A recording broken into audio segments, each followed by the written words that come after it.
കർത്താവിനെ സ്നേഹിക്കാൻ തയ്യാറാണ് നിങ്ങളെങ്കിൽ ഒരു മനുഷ്യനും പറയാൻ കഴിയാത്ത നിലയിൽ ദൈവം നിങ്ങളുടെ ജീവിതത്തെ മാറ്റും. ദൈവം നിങ്ങളുടെ ജീവിതത്തെ മാറ്റും. ദൈവവുമായി ദൈവത്തെ മാത്രമേ വിശ്വസിക്കാൻ പാടുള്ളൂ. ദൈവ വചനത്തെയും നിങ്ങൾക്ക് പൂർണ്ണമായും വിശ്വസിക്കാം. ദൈവത്തോളം ദൈവവചനത്തെ വിശ്വസിക്കാം. വചനവും ദൈവവും പറയുന്നതിന് ആകാശം മാറിയാലും ഭൂമി മാറിയാലും മാറ്റം വരത്തില്ല. ദൈവവും ദൈവവചനവും പറയുന്നതിന് ആകാശം മാറിയാലും ഭൂമി മാറിയാലും മാറ്റം വരത്തില്ല. ആ ദൈവശബ്ദമാണ് ഈ പ്ലാറ്റ്ഫോം. ആ ദൈവശബ്ദമാണ് താങ്കൾ എന്ന വ്യക്തികൾ. ഈ യൂട്യൂബിൽ കണ്ടുകൊണ്ടിരിക്കുന്ന ഓരോ വ്യക്തികളും ആ ദൈവം എന്നോട് പറഞ്ഞ വ്യക്തികളും ആ ദൈവം എന്നോട് പറഞ്ഞ അംഗങ്ങളുമാണ്. ഈ യൂട്യൂബിൽ കണ്ടുകൊണ്ടിരിക്കുന്നവർ, സൂമിൽ കണ്ടുകൊണ്ടിരിക്കുന്നവർ എല്ലാവരും അങ്ങനെ തന്നെയാണ്.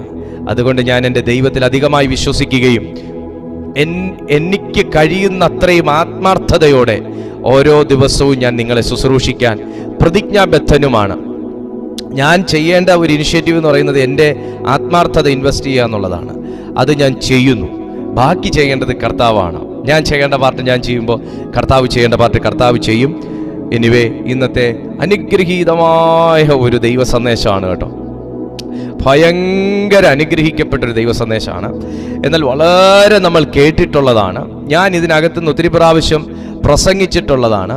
എന്നാലും അതിൻ്റെ അകത്ത് ഇങ്ങനെ ഒരു ആശയവും ആഴവും ഉണ്ടെന്ന് ഞാൻ അറിഞ്ഞിരുന്നില്ല. പരിശുദ്ധാത്മാവ് ഇന്ന് അതെനിക്ക് വെളിപ്പെടുത്തി തന്നു. ഞാൻ ഇന്നത് വളരെ സന്തോഷത്തോടെ നിങ്ങളുടെ മുമ്പിൽ സംസാരിക്കാൻ, ആ ദൈവവചന ഭാഗത്തു നിന്ന് സംസാരിക്കാൻ ആഗ്രഹിക്കുന്നു. ആത്മീയ ജീവിതത്തിൽ മുന്നേറാൻ നിങ്ങൾ ആഗ്രഹിക്കുന്നുണ്ടെങ്കിൽ അടുത്ത ഒരു ഘട്ടത്തിലേക്ക് എനിക്ക് പ്രാർത്ഥിച്ച് കയറണം. പ്രത്യേകിച്ച് കഴിഞ്ഞ ദിവസങ്ങളിലൊക്കെ എനിക്ക് വന്ന ഫോൺ കോൾസ് എന്ന് പറയുന്നത് അനേകർക്കും പ്രാർത്ഥിക്കാൻ ഭയങ്കര ആഗ്രഹമാണ്, പക്ഷേ അവർക്ക് പ്രാർത്ഥിക്കാൻ കഴിയുന്നില്ല. ആത്മീയ ജീവിതത്തിൽ വളരണമെന്ന് ചിലരൊക്കെ കരഞ്ഞോണ്ടാണ് എന്നോട് പറഞ്ഞേ, പക്ഷെ അവർക്ക് കഴിയുന്നില്ല. എന്താ കാര്യമെന്ന് ചോദിച്ചാൽ അവർക്കും അറിയത്തില്ല. അവർ പറഞ്ഞു പ്രാർത്ഥിക്കാൻ ഇരിക്കുമ്പോൾ ഉറങ്ങിപ്പോകുന്നു, പ്രാർത്ഥിക്കാൻ പറ്റുന്നില്ല, കുറച്ച് പ്രാർത്ഥിക്കുമ്പോൾ തീർന്നു പോകുന്നു. എല്ലാവരും ഇങ്ങനെയൊക്കെ പറഞ്ഞു. എന്തായാലും ഞാൻ ഒരു കാര്യം ചോദിക്കാം. നിങ്ങൾക്ക് പ്രാർത്ഥിക്കാൻ ആഗ്രഹമുണ്ടെങ്കിൽ, നിങ്ങൾക്ക് ദൈവകൃപയിൽ നിൽക്കാൻ ആഗ്രഹമുണ്ടെങ്കിൽ, നിങ്ങൾക്ക് പരിശുദ്ധാത്മാവിനാൽ നിറയാൻ ആഗ്രഹമുണ്ടെങ്കിൽ, നിങ്ങളുടെ ആത്മീയ ജീവിതത്തിന് പുതിയ ഒരു വേഷം, പുതിയൊരു അഭിഷേകം, പുതിയൊരു കവറിങ് നിങ്ങൾക്ക് വേണമെന്ന് ആഗ്രഹമുണ്ടെങ്കിൽ ഇന്ന് ഈ മെസ്സേജ് നിങ്ങൾ ശ്രദ്ധിക്കുക. ഒത്തിരി നമ്മൾ മുമ്പോട്ട് പോകത്തില്ല, നേരത്തെ തന്നെ ഇന്ന് ക്ലോസ് ചെയ്യും. എനിവേ 7:30 നിർത്തണം എന്നാണ് ഞാൻ ആഗ്രഹിച്ചത്. ചിലപ്പോൾ ഒരു 7:45 വരെ പോയേക്കും. അതിനകത്ത് വെച്ച് കർത്താവ് ചെയ്യാനുള്ളത് ചെയ്യും, സംസാരിക്കാനുള്ള സംസാരിക്കും. ആമേൻ. സന്തോഷമുള്ള എല്ലാ ദൈവമക്കളും കരങ്ങൾ ഉയർത്തി ദൈവത്തിനൊരു സ്തോത്രം ചെയ്താട്ടെ. Hallelujah, praise to Jesus. ദൈവം നിങ്ങളെ അനുഗ്രഹിക്കട്ടെ, കർത്താവ് നിങ്ങളെ ശക്തീകരിക്കട്ടെ. ലൂക്കോസ് എഴുതിയ സുവിശേഷം 24-ാമത്തെ അധ്യായം.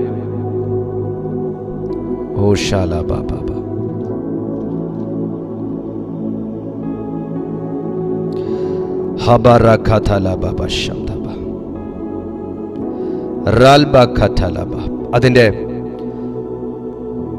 13-ാമത്തെ തിരുവചനം മുതൽ ഞാൻ താഴേക്ക് വായിക്കുന്നു. ശ്രദ്ധിക്കാം. അന്നു തന്നെ അവരിൽ 2 പേർ യെരുശലേമിൽ നിന്ന് 7 നാഴിക ദൂരമുള്ള എമ്മവൂസ് എന്ന ഗ്രാമത്തിലേക്ക് പോവുകയിൽ ഈ സംഭവിച്ചതിനെ കുറിച്ചൊക്കെയും തമ്മിൽ സംസാരിച്ചും തർക്കിച്ചും കൊണ്ടിരിക്കുമ്പോൾ യേശു താനും അടുത്തു ചെന്ന് അവരോട് ചേർന്ന് നടന്നു. അവനെ അറിയാതെ വണ്ണം അവരുടെ കണ്ണ് നിരോധിച്ചിരുന്നു.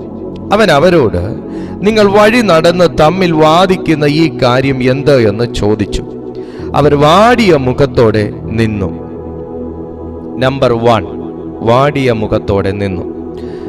ക്ലെയോപ്പാവ് എന്ന് പേരുള്ളവൻ യെരുശലേമിലെ പരദേശികളിൽ, നീ മാത്രം ഈ നാളുകളിൽ അവിടെ സംഭവിച്ച കാര്യം അറിയാതിരിക്കുന്നുവോ എന്നുത്തരം പറഞ്ഞു. ഏത് എന്ന് അവൻ അവരോട് ചോദിച്ചതിന് അവർ അവനോട് പറഞ്ഞത്, ദൈവത്തിനും സകല ജനത്തിനും മുമ്പാകെ പ്രവൃത്തിയിലും വാക്കിലും ശക്തിയുള്ള പ്രവാചകനായിരുന്ന നസറയനായ യേശുവിനെ കുറിച്ചുള്ളത് തന്നെ. നമ്പർ 2, പ്രവൃത്തിയിലും വാക്കിലും ശക്തിയുള്ള പ്രവാചകനായ നസറയനായ യേശു. വായിക്കാം താഴേക്ക്. നമ്മുടെ മഹാപുരോഹിതന്മാരും പ്രമാണികളും അവനെ മരണവിധിക്ക് ഏൽപ്പിച്ച് ക്രൂശിച്ചു.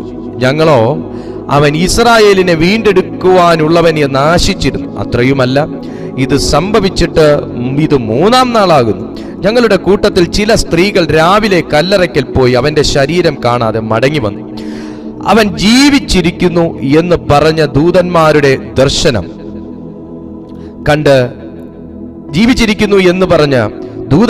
ദർശനം കണ്ടു എന്ന് പറഞ്ഞ് ഞങ്ങളെ ഭ്രമിപ്പിച്ചു. ഞങ്ങളുടെ കൂട്ടത്തിൽ ചിലർ കല്ലറയ്ക്കൽ ചെന്നു. സ്ത്രീകൾ പറഞ്ഞതുപോലെ തന്നെ കണ്ടു. അവനെ കണ്ടില്ലതാനും. അവൻ അവരോട്, അയ്യോ ബുദ്ധിഹീനരെ. ഇവിടെ മുതൽ യേശു സംസാരിക്കുകയാണ്. അയ്യോ ബുദ്ധിഹീനരെ, പ്രവാചകന്മാർ പറഞ്ഞിരിക്കുന്നതെല്ലാം വിശ്വസിക്കാത്ത മന്ദബുദ്ധികളെ, ക്രിസ്തു ഇങ്ങനെ കഷ്ടം അനുഭവിച്ചിട്ട് തന്റെ മഹത്വത്തിൽ കടക്കേണ്ടതല്ലയോ എന്ന് പറഞ്ഞു. മോശെ തുടങ്ങി സകല പ്രവാചകന്മാരിൽ നിന്നും എല്ലാ തിരുവെഴുത്തുകളിലും തന്നെക്കുറിച്ചുള്ളത് അവർക്ക് വ്യാഖ്യാനിച്ചു കൊടുത്തു. അവർ പോകുന്ന ഗ്രാമത്തോട് അടുത്തപ്പോൾ അവൻ മുമ്പോട്ട് പോകുന്ന ഭാവം കാണിച്ചു. അവരോ, ഞങ്ങളോടുകൂടെ പാർക്കുക, നേരം വൈകി അസ്തമിക്കാറായല്ലോ എന്ന് പറഞ്ഞ് അവനെ നിർബന്ധിച്ചു. അവൻ അവരോടുകൂടെ പാർക്കുവാൻ ചെന്നു. അവരുമായി ഭക്ഷണത്തിനിരിക്കുമ്പോൾ അവൻ അപ്പമെടുത്ത് അനുഗ്രഹിച്ചു നുറുക്കി അവർക്ക് കൊടുത്തു. ഉടനെ അവരുടെ കണ്ണ് തുറന്ന് അവർ അവനെ അറിഞ്ഞു. അവൻ അവർക്ക് അപ്രത്യക്ഷനായി. ലാസ്റ്റ് വേഴ്സ് വായിക്കുകയാണ്. അവൻ വഴിയിൽ നമ്മോട് സംസാരിച്ച് തിരുവെഴുത്തുകളെ തെളിയിക്കുമ്പോൾ നമ്മുടെ ഹൃദയം നമ്മുടെ ഉള്ളിൽ കത്തിക്കൊണ്ടിരുന്നില്ലയോ എന്ന് അവർ തമ്മിൽ പറഞ്ഞു. അനുഗ്രഹിക്കപ്പെട്ട തിരുവെഴുത്തിനായി ഞാൻ എൻ്റെ ദൈവത്തെ സ്തുതിക്കുന്നു. ഒത്തിരി പ്രാവശ്യം ഞാൻ ഈ തിരുവെഴുത്തുകളിൽ നിന്ന് വായിക്കുകയും ഇതിൽ നിന്ന് ആശയങ്ങൾ സംസാരിക്കുകയും ചെയ്തിട്ടുണ്ട്. എന്നാൽ ഇന്ന് കർത്താവിൻ്റെ ആത്മാവ് ഈ തിരുവെഴുത്ത് എനിക്ക് തന്നപ്പോൾ എന്നെ ദൈവം പഠിപ്പിച്ച ചില കാര്യങ്ങൾ, പ്രത്യേകിച്ച് അതിൽ നിന്ന് 2 കാര്യങ്ങൾ ഞാൻ നിങ്ങൾക്ക് കൈമാറി ദൈവത്തിൽ ശരണപ്പെട്ട് ഇന്ന് രാത്രി പ്രാർത്ഥിക്കാൻ ആഗ്രഹിക്കുകയാണ്. കർത്താവായ യേശുക്രിസ്തുവിൻ്റെ മരണശേഷം പുനരുത്ഥാനത്തെക്കുറിച്ച് സാക്ഷ്യം ചൊല്ലിയ, പുനരുത്ഥാനത്തെ കണ്ട ശിഷ്യന്മാരും മറിയമാരും ശലോമോയും ഒക്കെ ആ ഒഴിഞ്ഞ കല്ലറകളെ കാണുകയും ദൂതന്മാരെ കാണുകയും ദൂതന്മാർ പറഞ്ഞത് കേൾക്കുകയും ഒക്കെ ഓരോരുത്തരായി പോയി കണ്ടത് വന്ന് സാക്ഷ്യം പറഞ്ഞപ്പോൾ പുറകെ ആൾക്കാർ പോയി നോക്കുകയും കാണുകയും യേശു ഉയർത്തെഴുന്നേറ്റു എന്ന് മനസ്സിലാക്കുകയും, പക്ഷെ എന്താണ് ഈ സംഭവിക്കുന്നത് എന്ന കാര്യത്തെക്കുറിച്ച് വ്യക്തമായ ബോധ്യമില്ലാതെ ഇരിക്കുകയും ചെയ്യുമ്പോൾ ആ കൂട്ടത്തിൽ ക്ലെയോപ്പാവും ഭാര്യ മറിയയും അവരുടെ ഗ്രാമമാകുന്ന എമ്മവൂസിലേക്ക് യാത്ര തിരിക്കുകയാണ്. യാത്ര തിരിക്കുമ്പോൾ ഇവർ തമ്മിൽ യേശുക്രിസ്തുവിൻ്റെ മരണവും പുനരുത്ഥാനവും ന്യായപ്രമാണ കാര്യങ്ങളും എല്ലാം തന്നെ പറയുകയും തമ്മിൽ വാദിക്കുകയും തർക്കിക്കുകയും ഒക്കെ ചെയ്തു. എവിടെ തർക്കമുണ്ടോ അവിടെ വാദമുണ്ടെന്നല്ല, വാടലുണ്ട്. എവിടെ ഉത്തരം കിട്ടായ്മകളുണ്ടോ അവിടെ എല്ലാം പ്രസന്നമല്ലാത്ത മുഖങ്ങളുണ്ട്. എവിടെ മറുപടി കറക്റ്റ് ആകുന്നില്ലയോ അവിടെയെല്ലാം നിരാശയുണ്ട്. എവിടെ ആശിക്കുന്ന കാര്യം ആശിക്കുന്ന നിലവാരത്തിൽ എത്തിച്ചേരുന്നില്ലയോ അവിടെയെല്ലാം ആകുലതകളുണ്ട്. കർത്താവായ യേശു ക്ലെയോപ്പാവിനെയും ഭാര്യയെയും കണ്ടുമുട്ടുന്ന സമയം അവരുടെ ആദ്യ അവസ്ഥ എന്ന് പറയുന്നത് വാടിയ മുഖമായിരുന്നു. യേശുവിനെ കുറിച്ച് ക്ലെയോപ്പാവ് കേട്ടിട്ടുണ്ട്, ഭാര്യ കേട്ടിട്ടുണ്ട്, കാര്യങ്ങളെക്കുറിച്ചൊക്കെയും അറിയാമെങ്കിലും ഒന്നും അറിയാത്ത ഒരവസ്ഥയിൽ ഉത്തരമില്ലായ്മയുടെ മുൻപിൽ നിൽക്കുന്ന ദമ്പതികളാണ് ക്ലെയോപ്പാവും ഭാര്യയും. യേശുവിനെ അറിയുന്ന എല്ലാവർക്കും ഇതുവരെയും ഉത്തരം കിട്ടിയിട്ടില്ല. യേശുവിനെ മനസ്സിലാക്കിയ എല്ലാവർക്കും ഇതുവരെ അവർ ആഗ്രഹിക്കുന്ന രീതിയിൽ ഉത്തരം കിട്ടിയിട്ടില്ല. യേശുവിനെ ആരാധിക്കുന്ന എല്ലാവരും ഇപ്പോഴും സന്തോഷവാന്മാരല്ല. യേശുവിനെ അറിഞ്ഞിറങ്ങിയ എല്ലാവരും ഇപ്പോഴും എല്ലാ കാര്യങ്ങളിലും കൺവിൻസിങ് അല്ല. പക്ഷേ ഇതൊക്കെ ഞാൻ പറയുമ്പോഴും ഇതിനകത്ത് വീണ്ടും ഒരു പൂർണ്ണതയുടെ ഉത്തരം കിടപ്പുണ്ട്. അതായത് ഞാൻ പറഞ്ഞത് അപൂർണതയും ദൈവം പറയാൻ ആഗ്രഹിക്കുന്ന പൂർണ്ണതയും ഇതാണ്. യേശുവിനെ അറിഞ്ഞു എങ്കിൽ യേശു നമ്മെ അറിഞ്ഞതുപോലെ നാം യേശുവിനെ അറിഞ്ഞിട്ടില്ല. യേശുവിനെ അറിഞ്ഞാണ് ഞാൻ ഇറങ്ങിയതെങ്കിൽ യേശു എന്നെ അറിഞ്ഞു വിളിച്ചതുപോലെ ഞാൻ ഇതുവരെ അവനെ അറിഞ്ഞിറങ്ങിയിട്ടില്ല. യേശുവിനെ ഞാൻ കേട്ടു എങ്കിൽ യേശു എന്നെ കേൾക്കുന്നത് പോലെ പൂർണ്ണമായ അളവിൽ ഞാൻ ഇന്ന് വരെ കേട്ടു എന്ന് പറയാൻ എനിക്ക് കഴിയുന്നില്ല. അതുകൊണ്ട് തന്നെ യേശുവിനെ കുറിച്ച് കേട്ടു, ദൂതന്മാരെ കുറിച്ച് കേട്ടു, ഒഴിഞ്ഞ കല്ലറ കണ്ടു, ദൂതന്മാർ സംസാരിച്ചു, യേശു എഴുന്നേറ്റ് പോയി, യേശുവിനെ ആരോ എടുത്തോണ്ട് പോയോ, യേശു ഉയർത്തെഴുന്നേറ്റു, ഇങ്ങനെ പല വാദമുഖങ്ങൾക്കകത്ത് പുനരുത്ഥാനം ഉണ്ടോ, മരണശേഷം ഒരു ജീവിതമുണ്ടോ, ഇതിനെയൊക്കെ കുറിച്ച് പല തർക്കങ്ങളും സംവാദങ്ങളും സംഭാഷണങ്ങളും ഈ ശിഷ്യന്മാരുടെ കൂട്ടത്തിനകത്തും ഈ ക്ലെയോപ്പ ഉൾപ്പെടുന്ന ആൾക്കാരുടെ നടുവിലുമൊക്കെ നടക്കുമ്പോൾ ഇപ്പൊ കാര്യമൊക്കെ ഏകദേശമൊക്കെ ആയതിനു ശേഷം നാള് കുറെ ആയതുകൊണ്ട് നമുക്കൊന്ന് വീട് വരെ പോയേച്ചും വരാന്ന് പറഞ്ഞ് ക്ലെയോപ്പാവും ഭാര്യയും കൂടെ ഇറങ്ങി തിരിച്ച് എമ്മവൂസിലേക്ക് യാത്രയാകുമ്പോൾ അവിടെ അറയ്ക്കകത്ത് നടന്ന ചില സംവാദങ്ങളുടെയും സംഭാഷണങ്ങളുടെയും ബാക്കിപത്രം എന്ന നിലയിൽ ഈ ദമ്പതികൾ തമ്മിൽ സംസാരിച്ചുകൊണ്ട് നടക്കുമ്പോൾ ഇപ്പോഴും ഇവരുടെ യാത്രാ മധ്യേ യേശുവിനെ കുറിച്ച് വ്യക്തമായ ഒരു ഉത്തരം ഇവർക്ക് കിട്ടിയിട്ടില്ല. രണ്ടുപേരും പറയുന്നു ഞാൻ യേശുവിനെ വിശ്വസിക്കുന്നു. രണ്ടുപേരും വിശ്വാസികളാണ്, രണ്ടുപേരും ന്യായപ്രമാണത്തിൽ വിശ്വസിക്കുന്നവരാണ്, രണ്ടുപേരെയും യേശുവിനെ അറിയാം, യേശു എന്നത് കെട്ടുകഥയല്ലെന്നറിയാം. പക്ഷേ ഇപ്പോഴും അവർക്ക് യേശുവിൽ നിന്ന് കിട്ടേണ്ടത് കിട്ടിയിട്ടില്ല. യേശുവിനെ കുറിച്ച് അവർ പിടിക്കേണ്ടത് പിടിച്ചിട്ടില്ല. പക്ഷെ യേശുവിനെ അറിയാം. യേശു ഇവരെ കണ്ടെത്തുമ്പോൾ, യേശു ഇവരെ റിസീവ് ചെയ്യുമ്പോൾ, യേശു ഇവരുടെ കണ്ണ് നിരോധിച്ച് ഇവർക്ക് പ്രത്യക്ഷനാകുമ്പോൾ, കണ്ണ് നിരോധിച്ചെന്ന് പറയുമ്പോൾ യേശു ആണെന്ന് മനസ്സിലാകാത്ത നിലയിൽ യേശു ഇവരെ റിസീവ് ചെയ്യുമ്പോൾ, ഇവരുമായിട്ട് യേശു കണക്ട് ചെയ്യുമ്പോൾ യേശു ചോദിക്കുന്ന ഒരൊറ്റ ചോദ്യം ഇതാണ്: നിങ്ങൾ എന്താ ഈ വഴി നടന്ന് തർക്കിക്കുന്നേ? നിങ്ങൾ ഈ വഴി നടന്ന് തർക്കിച്ചുകൊണ്ടിരിക്കുന്നത് എന്താ? എവിടെ തർക്കമുണ്ടോ അവിടെ ഒരു ശൂന്യതയും നിരാശയും ഉണ്ട്. എവിടെ പ്രശ്നങ്ങളുണ്ടോ അവിടെ അസ്വസ്ഥതകളുണ്ട്. എവിടെ ഉത്തരമില്ലായ്മകളുണ്ടോ അവിടെ എല്ലാം ആകുലതകളുണ്ട്. ഇവിടെയും ചില ആകുലതകൾക്ക് നടുവിൽ ഈ കുടുംബത്തെ യേശു സ്വീകരിക്കുന്നു എന്ന് വേണമെങ്കിൽ എനിക്ക് പറയാൻ കഴിയും.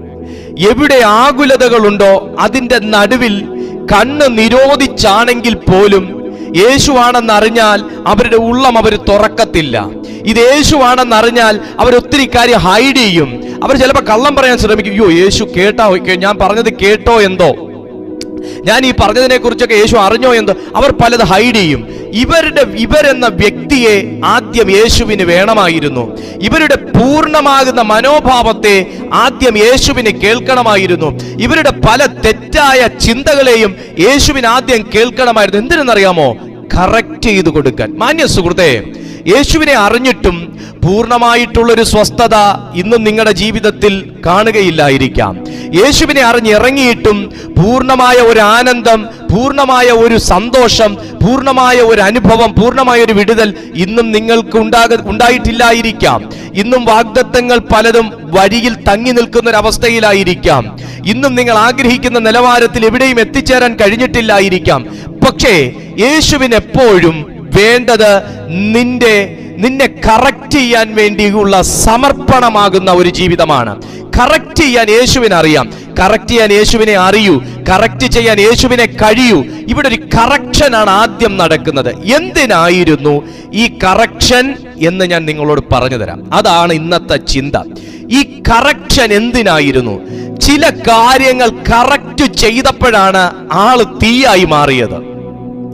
ഞാൻ ഈ സംസാരിച്ച ഈ ക്ലെയോപ്പാവും ഭാര്യ ഉണ്ടല്ലോ, ഇപ്പോൾ നമ്മുടെ ഈ ഒരു ആശയത്തിന്റെ മുമ്പിൽ നിൽക്കുന്ന ക്ലെയോപ്പാവും ഭാര്യയും തർക്കിക്കുന്ന ക്ലെയോപ്പാവും ഭാര്യയും, ഉത്തരം കിട്ടാതെ നിൽക്കുന്ന ക്ലെയോപ്പാവും ഭാര്യയും, വഴിയിലൂടെ നടന്ന് വഴക്ക് കൂടുന്ന ക്ലെയോപ്പാവും ഭാര്യയും, യേശു റിസീവ് ചെയ്തപ്പോ മുഖം വാടി നിന്ന ക്ലെയോപ്പാവും ഭാര്യയും, ഇവരല്ല ഒരു 10 വാക്യം അങ്ങോട്ട് കഴിയുമ്പോ, നമ്മൾ ഈ കാണുന്ന ആൾക്കാരെ അല്ല ഒരു 10 വാക്യം അങ്ങോട്ട് കഴിയുമ്പോ, 10 വാക്യം അങ്ങോട്ട് കഴിയുമ്പോ ഈ ആള് തീയ. ഹല്ലേലൂയ. നോക്കിയേ, ആദ്യം ക്ലെയോപ്പാവിനെ ഭാര്യയും പരിശുദ്ധാത്മാവ് നമ്മുടെ മുമ്പിൽ അവതരിപ്പിക്കുന്നത് ഇങ്ങനെയാണ്. അവൻ അവരോട്, നിങ്ങൾ വഴി നടന്ന് തമ്മിൽ വാദിക്കുന്ന ഈ കാര്യം എന്ത്? സഹോദര, വാദിച്ച് തെളിയിക്കാനുള്ളതല്ല വിശ്വാസം, വാദിച്ച് തെളിയിക്കാനുള്ളതല്ല സത്യം. സത്യത്തിന് എന്നും ഒരൊറ്റ നിറമേ ഉള്ളൂ, അത് വെണ്മയാണ്, വെളിച്ചമാണ്, പ്രകാശമാണ്. മറ്റൊരുവൻ വന്ന് പ്രകാശത്തിന്റെ മുകളിൽ ഇരുളിനെ കമഴ്ത്തി എന്ന് പറഞ്ഞ് ഒരിക്കലും പ്രകാശത്തെ ഇരുളിന് മറയ്ക്കാൻ കഴിയുകയില്ല. തിരുവെഴുത്ത് പറഞ്ഞു, അംശമായത് വരുമ്പോ, പൂർണ്ണമായത് വരുമ്പോ അംശമായത് നീങ്ങിപ്പോകും. വീണ്ടും തിരുവെഴുത്ത് പറയുന്നു, യോഹന്നാന്റെ സുവിശേഷത്തിൽ പറയുന്നു, വെളിച്ചം വരുമ്പോ ഇരുട്ട് മാറിപ്പോകും. ഇരുട്ടിനെ, വെളിച്ചത്തെ മറച്ച ചരിത്രം ഇല്ല. വെളിച്ചത്തെ മറച്ച ചരിത്രമില്ല. ഇവിടെ ഇവർ വാദിക്കുകയാണ്. വാദിക്കുന്നത് ആരുടെയോ ഒരാളുടെ ഉത്തരം ശരിയാണ് എന്ന് സമർത്ഥിക്കാനാണ്.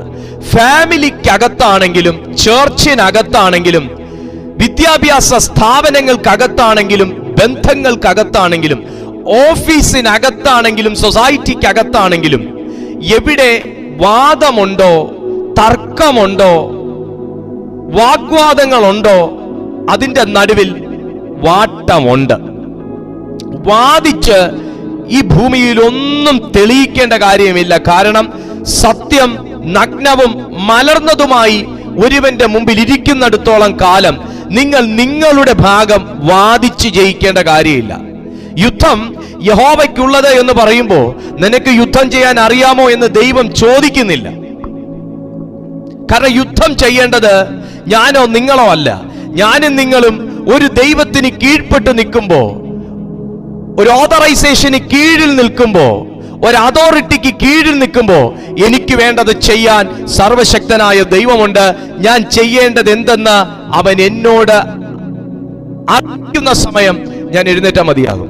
യേശു ചോദിച്ച ഒന്നാമത്തെ ചോദ്യം, നിങ്ങൾ വഴി നടന്ന് വാദിക്കുന്നത് എന്ത്? ഹല്ലേലൂയ. യേശു എവിടെയും തെറ്റ് തിരുത്തി കൊടുത്തത് നമ്മൾ കണ്ടിട്ടുണ്ട്. പക്ഷെ ഞാൻ പറയുന്നതാണ് സത്യം, ഞാൻ പറയുന്നതാണ് സത്യം എന്ന് പറഞ്ഞ് വാദിക്കുന്നത് എവിടെയും കാണുന്നില്ല. ഇവിടെ ഇവർ ശ്രമിക്കുന്നത്, അച്ചാച്ച ഒന്ന് ചുമ്മാതിരിക്കെ, അച്ചാച്ചൻ കാര്യം അറിയാതെ പൊട്ടതരം പറയല്ലേ, ഞാൻ പറയുന്നതാ സത്യം എന്നൊക്കെ പറഞ്ഞ് വാദമാ ഇവിടെ നടക്കുന്നത്. എന്നാൽ സത്യം, പ്രിയപ്പെട്ട സഹോദരി, നീ അറിഞ്ഞ സത്യം വാദിച്ച് ജയിക്കാനുള്ളതല്ല. നീ അറിഞ്ഞ യേശുവിനെ വാദിച്ച് തെളിയിക്കാനുള്ളതല്ല. നീ അറിയുന്ന ആത്മീയ സന്തോഷം വാദിച്ച് കാണിച്ചു കൊടുക്കാനുള്ളതല്ല. നിങ്ങൾ അനുഭവിക്കുന്ന പരിശുദ്ധാത്മാവിന്റെ ശക്തി വാദിച്ച് കാണിച്ചു കൊടുക്കേണ്ടതല്ല. നിങ്ങൾ അനുഭവിക്കുന്ന ദൈവ സാന്നിധ്യം വാദിച്ച് തെളിയിച്ചു കൊടുക്കേണ്ടതല്ല. അത് കത്തും, അത് കത്തിക്കും, അത് പ്രകാശമായി ജ്വലിക്കും. ആ സമയം നിന്നെ ദൈവം വെളിപ്പെടുത്തും ചിലരുടെ മുമ്പിൽ. ഹല്ലേലൂയ. തലമുറകളോട് വാദിച്ച് നിങ്ങൾ അവരെ വിശ്വസിപ്പിക്കാൻ നിൽക്കരുത്. വഴക്ക് പറഞ്ഞ് വിശ്വസിപ്പിക്കാൻ നിൽക്കരുത്. എന്തുവാടാ കാണിക്കുന്നത്? വന്നിരുന്ന് പ്രാർത്ഥിക്കടാ, യേശു ദൈവമാണെന്ന് അറിയത്തില്ലടാ. നോ. യേശു അവിടെ വന്ന് പിസ്റ്റൽ ഒന്നും ചൂണ്ടിയില്ല. ഒരു പരീശന്മാരുടെ അടുത്ത് ചെന്നും ഒരു അവിശ്വാസികളുടെ അടുത്ത് ചെന്നും യേശു AK-47 നീട്ടിയില്ല, പേടിപ്പിച്ച് വിശ്വസിപ്പിച്ചില്ല. അവൻ അവരോട് സംസാരിച്ചിട്ട് മാത്രമേ ഉള്ളൂ. അവന്റെ സംസാരത്തിങ്കൽ കർഷകൻ പറഞ്ഞു, മുക്കുവൻ പറഞ്ഞു, നിരക്ഷരൻ പറഞ്ഞു, അന്ധൻ പറഞ്ഞു, ഊമന് സംസാരം കിട്ടിയപ്പോ അവൻ പറഞ്ഞു, മുടന്തൻ പറഞ്ഞു. ഇവന്റെ വായിൽ നിന്ന് വരുന്ന ലാവണ്യ വാക്കുകൾ നമ്മൾ ഇതുവരെ കേട്ട പ്രമാണിമാരുടെ വായിൽ നിന്നോ പുരോഹിതന്മാരുടെ വായിൽ നിന്നോ കേട്ടതുപോലല്ല. ഇവൻ അധികാരമുള്ളവനായിട്ടത്രേ സംസാരിക്കുന്നത്.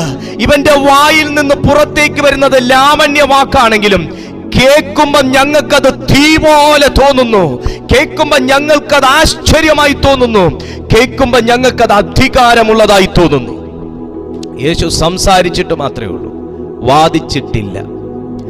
ഇന്ന് ഈ സന്ദേശം മാന്യ കുടുംബം കേട്ടോണ്ടിരിക്കുമ്പോ ദൈവ ശബ്ദം മാത്രം താങ്കളുടെ ഭവനത്തിൽ മുഴങ്ങിയാൽ മതി.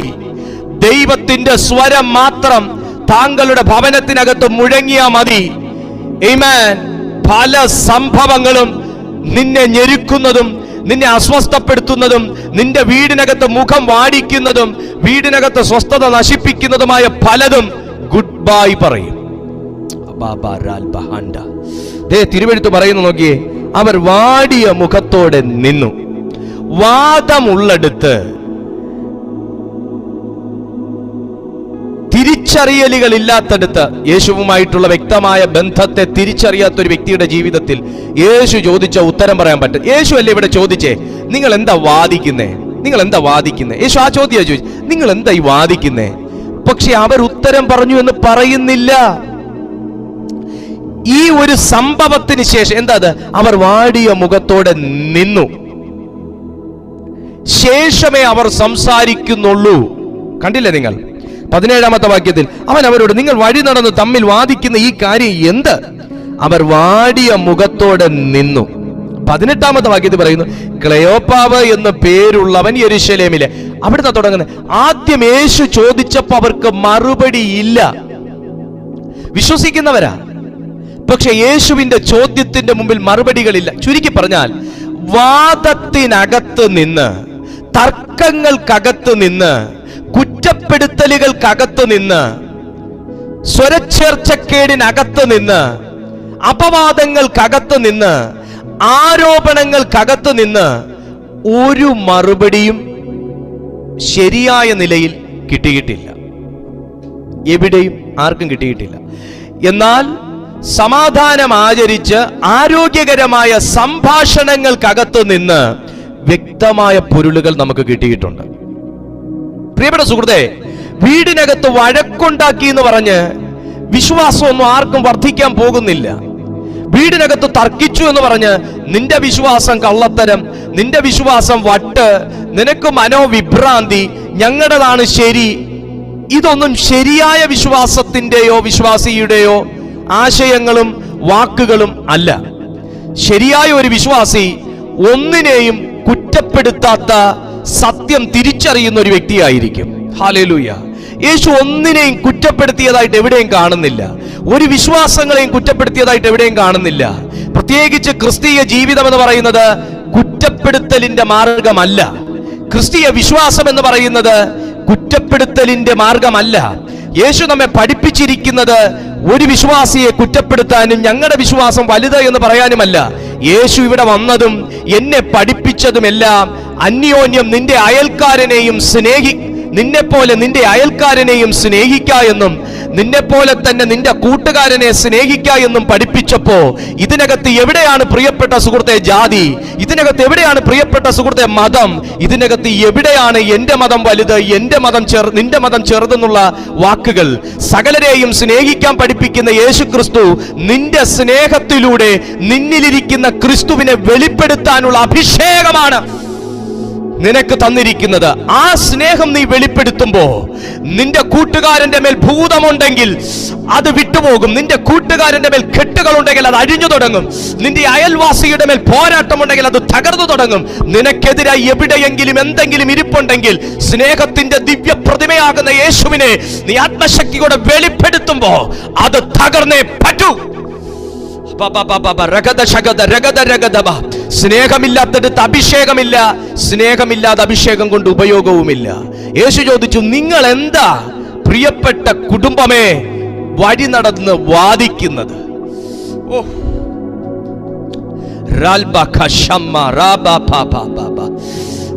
മാറാമോ? നമ്മുടെ ആ ക്രിസ്ത്യാനിത്വത്തിന്റെ മുഖം മൂടി ഒന്ന് മാറട്ടെ.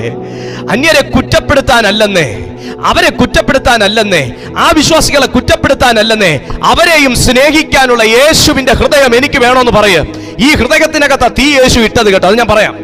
ഈ ഹൃദയത്തിനകത്ത തീ യേശു ഇട്ടത്, അതാ ഇന്നത്തെ എന്റെ ചിന്ത. ഈ ഹൃദയത്തിനകത്ത യേശു തീയിട്ടത്, അതാ ഇന്നത്തെ എന്റെ സബ്ജക്റ്റ്, അതാ ഇന്നത്തെ മെസ്സേജ്. ഇപ്പൊ ഇവരുടെ ഹൃദയത്തിന് എന്തോ പ്രശ്നമുണ്ട്, ഇപ്പൊ ഇവരുടെ വിശ്വാസത്തിന് എന്തോ പ്രശ്നമുണ്ട്, ഇപ്പൊ ഇവര് മനസ്സിലാക്കിയിരിക്കുന്ന ഈ യേശുവിന് എന്തോ പ്രശ്നമുണ്ട്. യേശുവിനല്ല പ്രശ്നം, ഇവർ മനസ്സിലാക്കിയിരിക്കുന്ന യേശുവിന് എന്തോ പ്രശ്നമുണ്ട്. അതിപ്പോ യേശു തിരുത്തും. താഴേക്ക് വായിക്കുമ്പോ യേശു കാര്യം അങ്ങ് ഏറ്റെടുത്തു. ഇത് സബ്ജക്റ്റ് പരിധി വിട്ട് പോകുകയാണെന്ന് യേശുവിന് മനസ്സിലായി. യേശു ഉടനെ ഒരു കാര്യം പറഞ്ഞു. എന്താണെന്നറിയാവോ? അയ്യോ ബുദ്ധിഹീനരെ. യേശു വെറുതെ വിളിക്കുവോ? നിങ്ങൾ പറ, യേശു വെറുതെ ബുദ്ധിഹീനരെ എന്ന് വിളിക്കുവോ? തീർന്നില്ല. ഒരു വാക്കൂടെ കേറി യേശു വിളിക്കുക. പ്രവാചകന്മാർ പറഞ്ഞിരിക്കുന്നത് എല്ലാം വിശ്വസിക്കാത്ത വാക്ക് നിങ്ങൾ വിട്ടുകളയരുത്. എല്ലാം എന്ന വാക്ക് നിങ്ങൾ വിട്ടുകളയരുത്. എല്ലാം വിശ്വസിക്കാത്ത മന്ദബുദ്ധികളെ. ഒരു വാക്ക് യേശു കേറി വിളിച്ചു. കുറ്റപ്പെടുത്തി കളയരുത് യേശുവിനെ. കർത്താവ് തെറി പറഞ്ഞിട്ടില്ല, കർത്താവ് അവരെ ആക്ഷേപിച്ചിട്ടുമില്ല. ബുദ്ധിഹീനരെ, ബുദ്ധി വർക്ക് ചെയ്യാത്തവരെ, മന്ദബുദ്ധികളെ, വളരെ മെല്ലെ മാത്രം പ്രവർത്തിക്കുന്ന ബുദ്ധിയുള്ളവരെ. സത്യമാണ് യേശു പറഞ്ഞത്. ഇവർക്ക് ബുദ്ധിയില്ലാത്തവരൊന്നും അല്ല ഈ ക്ലെയോപ്പാവും ഭാര്യയും. ആന്നോ? അല്ല, അവർക്ക് നല്ല ബുദ്ധിയുണ്ട്. പക്ഷേ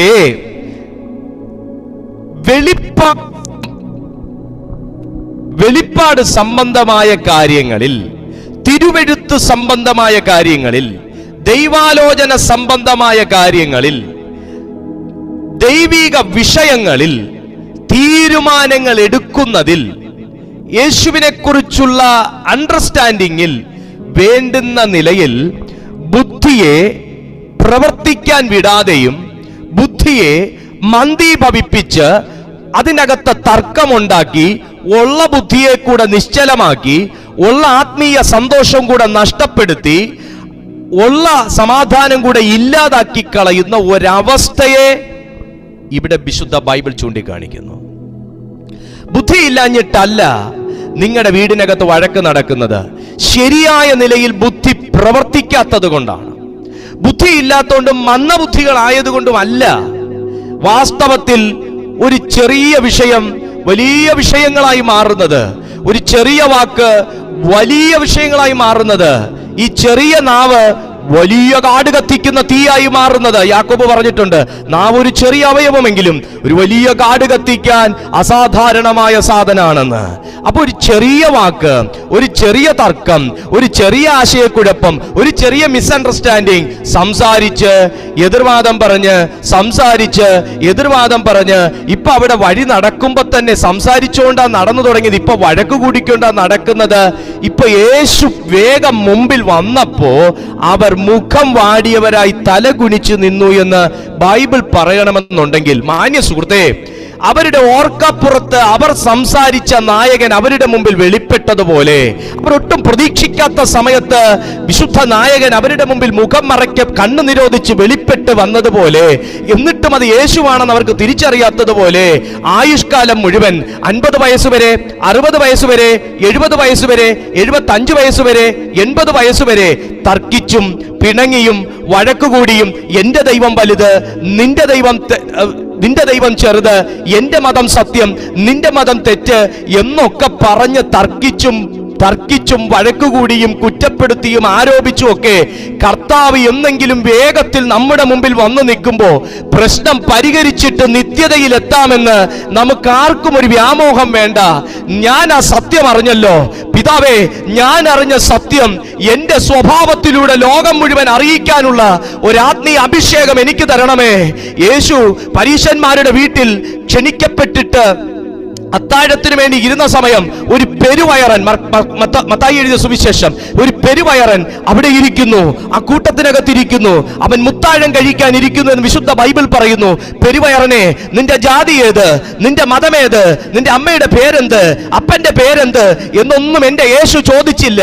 യേശുവിന്റെ മേൽ വ്യാപരിച്ചിരുന്ന പ്രവാചകാഭിഷേകവും യേശുവിന്റെ മേൽ പകർന്നിരുന്ന ദൈവത്വവും അവരോട് പറഞ്ഞു, ഈ പെരുവയറൻ അവന്റെ ആ വയറുകൊണ്ട്, അവന്റെ നീരുള്ള വയറുകൊണ്ട് അവൻ ജീവിക്കാൻ പെടുന്ന ബുദ്ധിമുട്ട് ആ മനുഷ്യന് മാത്രമേ അറിയത്തുള്ളൂ.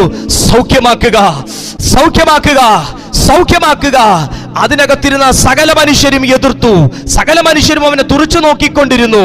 എന്തിനിവനെ സൗഖ്യമാക്കുന്നു, എന്തിന് ഈ ദിവസം ഇവനെ സൗഖ്യമാക്കുന്നു? പക്ഷേ ആ മനുഷ്യനോട് നീ സൗഖ്യമാകാൻ യോഗ്യതയുള്ളവനെന്നും അവന്റെ അസ്വസ്ഥത മനസ്സിലാക്കി അവനെ പൊറുപ്പിച്ച് പൊറുതി വന്ന് അവന്റെ വയറിന്റെ നീരും മാറ്റി അവനെ സൗഖ്യമാക്കി യേശു വിട്ടത് അവന്റെ ജാതി ചോദിക്കാതെയാണെങ്കിൽ, മതം ചോദിക്കാതെയാണെങ്കിൽ, ഞാൻ വലുത് നീ ചെറുതെന്ന് ആമേൻ വലിപ്പച്ചെറുപ്പം നോക്കാതെയാണെങ്കിൽ, എന്നെയും താങ്കളെയും ഏൽപ്പിച്ച ശുശ്രൂഷയും അത് തന്നെയാണ്. ഹല്ലേലൂയ. നമുക്കെല്ലാവരെയും സ്നേഹിക്കാൻ പഠിക്കാം, നമുക്കെല്ലാവരെയും കൈക്കൊള്ളാൻ പഠിക്കാം, നമുക്കെല്ലാവരെയും ചേർത്ത് നിർത്താൻ പഠിക്കാം. എന്റെ സ്വഭാവം കണ്ട്, എന്നിലെ ക്രിസ്തുവിനെ കണ്ട് സത്യം ജനം തിരിച്ചറിയട്ടെ. സത്യം നിങ്ങൾ അറിയുകയും അറിഞ്ഞ സത്യം നിങ്ങളെ സ്വതന്ത്രരാക്കുകയും ചെയ്യുമെന്നാണ് യേശു പഠിപ്പിച്ചിരിക്കുന്നത്, വിശുദ്ധ ബൈബിൾ പറയുന്നത്. അതുകൊണ്ട് പ്രിയപ്പെട്ട സുഹൃത്തേ, ഇന്നു മുതൽ നിങ്ങളുടെ വീടുകൾക്കകത്ത് സത്യദൈവത്തെ അറിയാത്ത, അതായത് നിങ്ങൾ അറിഞ്ഞ ആ സത്യവും ജീവനും അറിയാത്ത ഒരു വ്യക്തി ഉണ്ടെങ്കിൽ വാദിക്കുകയല്ല, തർക്കിക്കുകയല്ല, പ്രത്യുത നീ റിവീൽ ചെയ്യുക, നിന്നിലെ ക്രിസ്തുവിനെ റിവീൽ ചെയ്യുക. നിനക്ക് സ്നേഹം തന്ന ക്രിസ്തുവിന്റെ സ്നേഹം നീ റിവീൽ ചെയ്യുക. നിനക്ക് അഭിഷേകം തന്ന കർത്താവിന്റെ അഭിഷേകം നീ റിവീൽ ചെയ്യുക. നിന്നോട് ക്ഷമിച്ച കർത്താവിന്റെ സ്നേഹം നീ ക്ഷമിക്കാൻ കാണിച്ചു കൊടുക്കുക. നിന്റെ തെറ്റുകൾ പുറത്ത ദൈവത്തിന്റെ സ്വഭാവം നീയും പുറത്ത് കാണിച്ചു കൊടുക്കുക. ഹല്ലേലൂയ. പ്രസംഗങ്ങളിലൂടെ യേശുവിനെ പഠിപ്പിക്കുന്നതിനേക്കാൾ നല്ലത് പ്രവൃത്തിയിലൂടെ യേശുവിനെ പഠിപ്പിക്കുന്നതാണ്. പ്രസംഗങ്ങളിലൂടെ യേശുവിനെ ഉയർത്തുന്നതിനേക്കാൾ നല്ലത്, വാദങ്ങളിലൂടെ യേശുവിനെ ഉയർത്തുന്നതിനേക്കാൾ നല്ലത് പ്രവൃത്തികളിലൂടെയും വാക്കുകളിലൂടെയും യേശുവിനെ ഉയർത്തി കാണിച്ചു കൊടുക്കുന്നതാണ്. അതാണ് ഏറ്റവും നല്ല സുവിശേഷീകരണം എന്ന് വിശ്വസിക്കുന്ന ഒരു വ്യക്തിയാണ് ഞാൻ. ഇവിടെ ചോദിക്കുന്നു, നിങ്ങൾ വാദിക്കുന്നത് എന്ത്? അവർ വാടിയ മുഖത്തോടെ അവിടെ നിന്നു, വാടിയ മുഖത്തോടെ. എത്ര യേശുവിനെ കുറിച്ച് കേട്ടിട്ടും മുഖം നിവരുന്നില്ലേ? എത്ര യേശുവിനെ കുറിച്ച് കേട്ടിട്ടും തല നിവർത്താൻ പറ്റുന്നില്ലേ? എത്ര യേശുവിനെ കുറിച്ച് കേട്ടിട്ടും അറിഞ്ഞിട്ടും മെസ്സേജുകൾ കേട്ടിട്ടും ദൈവദാസന്മാർ പ്രാർത്ഥിച്ചിട്ടും മുഖം പ്രസന്നതയോടെ ഇരിക്കുന്നില്ലേ? ദാ യേശു സംസാരിക്കുന്നു, കേൾക്കുക.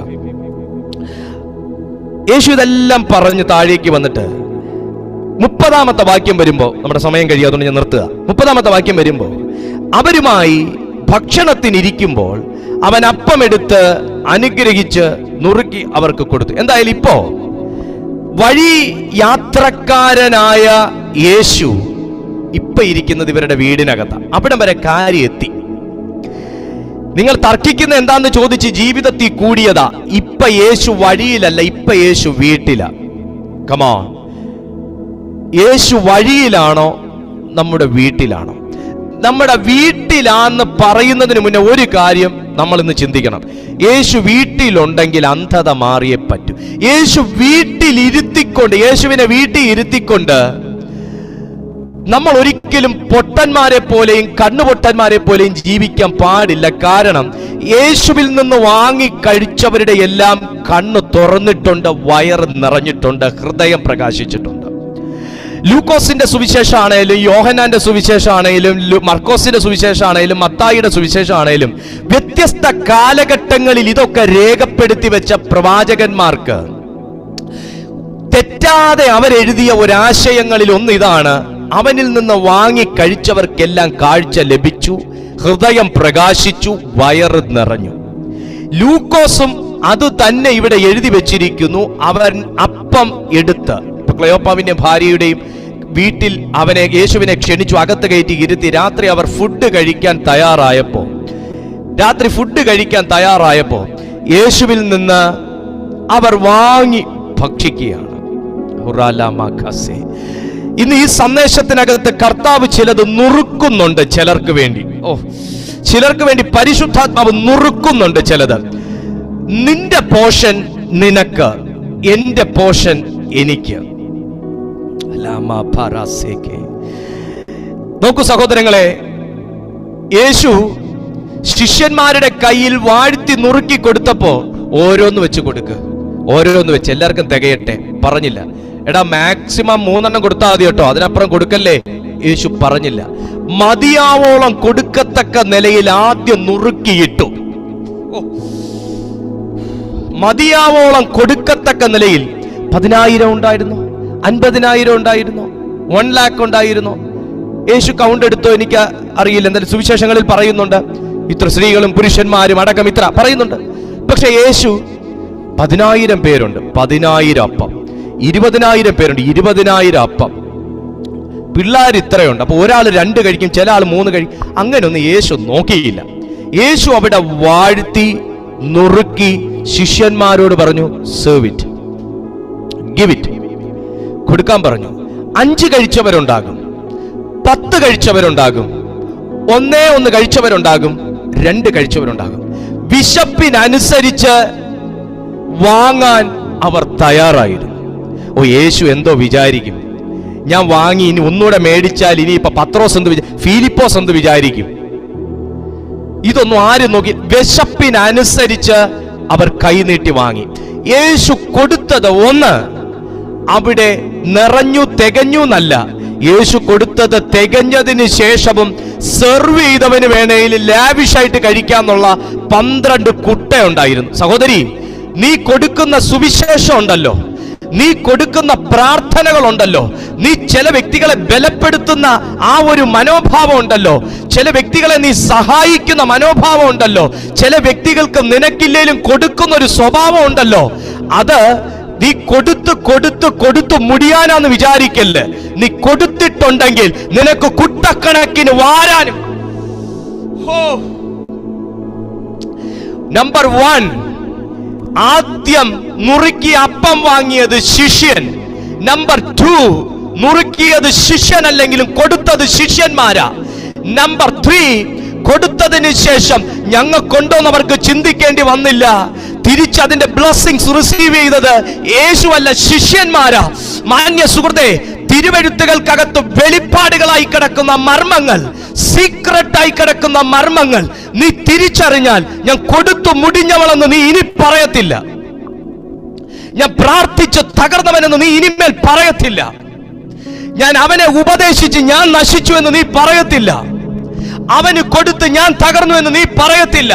തിരുവെഴുത്തിൽ യേശുവിൽ നിന്ന് വാങ്ങിയിട്ടുള്ളവൻ കൊടുത്തിട്ടുണ്ട്, കൊടുത്തിട്ടുള്ളവൻ കുട്ടക്കണക്കിന് വാരിയിട്ടുമുണ്ട്. ഞാൻ ശിഷ്യന്മാരുടെ കാര്യമാണ് പറയുന്നത്. ഹല്ലേലൂയ. ദയവായിട്ട് സാമ്പത്തികമായിട്ട് കൂട്ടി യോജിപ്പിക്കല്ലേ. ഞാൻ സമ്പത്തിനെ കുറിച്ചല്ല പ്രസംഗിച്ചുകൊണ്ടിരിക്കുന്നത്. നിനക്ക് പ്രാർത്ഥന കൊടുക്കാൻ കഴിയും ഒരു വ്യക്തിക്ക്, പ്രാർത്ഥിക്ക്. എനിക്ക് പ്രാർത്ഥിക്കാൻ സമയമില്ലാത്ത ബുദ്ധിമുട്ടേ ഉള്ളൂ. നിനക്കൊരു വ്യക്തിക്ക് വചനം കൊടുക്കാൻ പറ്റുമോ? കൊടുക്ക്. നിനക്കൊരു വ്യക്തിക്ക് ബൈബിൾ കൊടുക്കാൻ പറ്റുമോ? കൊടുക്ക്. നിനക്ക് സാമ്പത്തിക ഒരു വ്യക്തിയെ സഹായിക്കാൻ പറ്റുമോ? കൊടുക്ക്. ഉണ്ടെങ്കിൽ മാത്രം കൊടുക്ക. നിനക്കൊരു വ്യക്തിയെ ആശ്വസിപ്പിക്കാൻ പറ്റുമോ? കൊടുക്ക്. ശിഷ്യന്മാർ നുറുക്കിയത് യേശു, വാങ്ങിയത് ശിഷ്യൻ, ജനത്തിന് സപ്ലൈ ചെയ്തത് ശിഷ്യൻ, ബ്ലെസ്സിംഗ് അനുഭവിച്ചത് നുറുക്കി യേശു അല്ല, കൊടുത്ത ശിഷ്യനാ. കുഞ്ഞേ, നിന്റെ കയ്യിൽ യേശു ഏൽപ്പിച്ചിട്ടുള്ളത് നീ കൊടുക്കാൻ തയ്യാറാകും. കുഞ്ഞെ, പ്രാർത്ഥന കൊടുക്കാൻ പറ്റുമോ? ഒരു വ്യക്തിക്ക് വേണ്ടി പ്രാർത്ഥിക്കാൻ പറ്റുമോ? ഒരു വ്യക്തിയെ നിനക്ക് തെറ്റിതിരുത്തി കൊടുക്കാൻ പറ്റുമോ? ഒരു വ്യക്തിയെ നിനക്ക് ആശ്വസിപ്പിക്കാൻ പറ്റുമോ? ഒരു വ്യക്തിയെ ക്രിസ്തുവിലേക്ക് കൊണ്ടുവരാൻ പറ്റുമോ? കമാൻ. ഒരു വ്യക്തിയെ നിനക്ക് യേശുവിന് വേണ്ടി നേടാൻ പറ്റുമോ? അവൻ സ്നാനമേറ്റോ, അവൻ അഭിഷേകം അതൊക്കെ രണ്ടാമത്തെ കാര്യം. നിനക്ക് യേശുവിനെ കുറിച്ചൊന്ന് പറയാൻ പറ്റുമോ? അവൻ സ്നാനമേൽക്കുന്നതിന് മുന്നേ ഇന്ന് കർത്താവ് വന്ന് എന്തോ ചെയ്യും? സ്നാനം അവൻ അറിയുമ്പോൾ അവൻ ചെയ്യട്ടെ. സ്നാനമേൽക്കണം, ജലത്തിൽ മുങ്ങിപ്പൊങ്ങി സ്നാനമേൽക്കണം, പരിശുദ്ധാത്മാവ് പ്രാപിക്കണം. ക്രൂശിൽ കിടന്ന കള്ളൻ, നീ സ്നാനപ്പെട്ടായിരുന്നോ? യേശു ചോദിച്ചില്ല. നീ അന്യഭാഷയെ പ്രാർത്ഥിക്കുന്നവനാണോ? യേശു ചോദിച്ചില്ല. ഓ, ഒറ്റ കാര്യം മാത്രമേ ആ മനുഷ്യൻ പറഞ്ഞുള്ളൂ. ആമേൻ, ആമേൻ. ക്രിസ്തുവേ രക്ഷക, നീ രാജ്യത്വം പ്രാപിച്ചു മടങ്ങി വരുമ്പോ, നീ രാജ്യത്വം പ്രാപിച്ചു മടങ്ങി വരുമ്പോ എന്നെയും കൂടെ ഓർക്കണമേ. സഹോദര, നമ്മുടെ വിശ്വാസങ്ങൾ മാറണം. അങ്ങനെ ചെയ്യുന്നതാണ് യേശു പ്രസാദം. ഇങ്ങനെ ചെയ്യുന്നതാണ് യേശു പ്രസാദിക്കുന്നത്. അവിടെ പോകുന്നതാണ് യേശുവിന് പ്രസാദം. 3 വെള്ളിയാഴ്ച ഇവിടെ പോയി പ്രത്യക്ഷപ്പെടുന്നതാണ്. നോ. ക്രൂശിൽ കിടന്ന കള്ളൻ എന്ത് ചെയ്തു? അവൻ യേശുവിനെ അറിഞ്ഞു. ഹേ മനുഷ്യ, സമശിക്ഷാവിധിയിൽ അകപ്പെട്ടിട്ടും നീ ഇതുവരെ സത്യം തിരിച്ചറിയുന്നില്ലേ മൂഢ? നാമോ ന്യായമായത് ചെയ്തിട്ട് ശിക്ഷ അനുഭവിക്കുന്നു. ഓഹോ, എന്നാൽ ഇവനോ അരുതാത്തതായി ഒന്നും ചെയ്തിട്ടില്ല എന്ന് ഞാൻ കാണുന്നു. രക്ഷക, നീ രാജ്യത്വം പ്രാപിച്ചു മടങ്ങി വരുമ്പോൾ എന്നെ കൂടെ ഓർക്കണമേ. യേശു പറഞ്ഞു, എടാ മോനെ, നിനക്ക് ദൈവം ഈ വെളിപ്പാട് തന്നോ? ഈ സീക്രട്ട് നിനക്ക് വെളിപ്പെട്ടോ? നീ ഇന്ന് എന്റെ കൂടെ പറുദീസയിലിരിക്കും. നീ ഇന്ന് എന്റെ കൂടെ പറുദീസയിലിരിക്കും. നീ ഇന്ന് എന്റെ കൂടെ പറുദീസയിലിരിക്കും. നിന്നെ എന്റെ ദൈവം ഇരുത്തേണ്ടടുത്ത് ഇരുത്തും കുഞ്ഞെ. നീ കർത്താവിനെ തിരിച്ചറിഞ്ഞാൽ മാത്രം മതി. നീ യേശുവിനെ അറിഞ്ഞാൽ മാത്രം മതി. നീ സമ്പത്ത് കൊണ്ട് എന്റെ കർത്താവിനെ അളക്കല്ലേ, ബ്ലെസ്സിങ്സ് കൊണ്ട് എന്റെ ദൈവത്തെ അളക്കല്ലേ. അതൊക്കെ നിന്റെ പിന്നാലെ വരും. നിനക്ക് വീടുണ്ടായോ എന്ന് നോക്കി നീ യേശുവിനെ സ്നേഹിക്കാൻ നിൽക്കല്ലേ. നിനക്ക് ജോലി കിട്ടിയോ എന്ന് നോക്കി നീ യേശുവിനെ സ്നേഹിക്കാൻ നിൽക്കല്ലേ. നിനക്ക് കല്യാണം നടന്നോ എന്ന് നോക്കി നീ യേശുവിനെ സ്നേഹിക്കാൻ നിൽക്കല്ലേ. അതൊക്കെ നിന്റെ പിന്നാലെ വരും. കർത്താവ് കല്യാണം നടത്താൻ വേണ്ടി മാത്രം വന്ന ദൈവം അല്ല, നിനക്ക് ആത്മരക്ഷ തരാൻ വന്ന ദൈവമാ. നിനക്ക് മാത്രമല്ല, എനിക്കും. എന്റെ കല്യാണം നടത്തി എനിക്ക് 2 കൊച്ചുങ്ങളെയും തന്നിട്ട് പോകാൻ വന്ന ദൈവം അല്ല, എനിക്ക് ആത്മരക്ഷ തന്നത്. അതുകൊണ്ടാണ് ഞാൻ യേശുവിനെ സ്നേഹിക്കുന്നത്. ഹല്ലേലൂയ.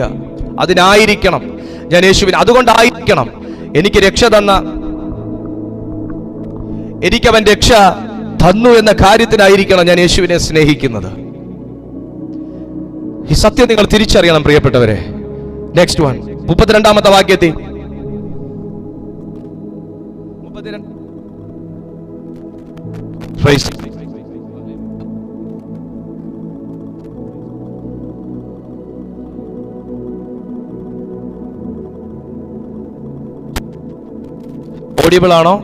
ഓഡിബിൾ ആണോ? Okay, praise to Jesus.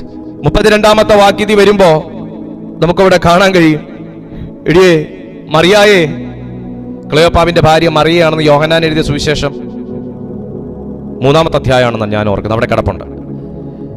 മറിയേ, ഞാനൊരു കാര്യം ചോദിക്കട്ടെ എടി, നമ്മൾ ആ വഴിയിൽ തർക്കിച്ചുകൊണ്ട് വന്നല്ലോ.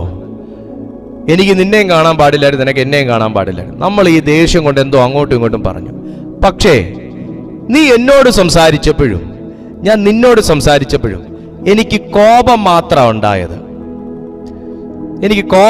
ഉണ്ടായത്. നിന്നെ അങ്ങ് എങ്ങനെയും പറഞ്ഞ് ജയിക്കണമെന്നുള്ളൊരു ഭാവമാണ് എനിക്കുണ്ടായത്.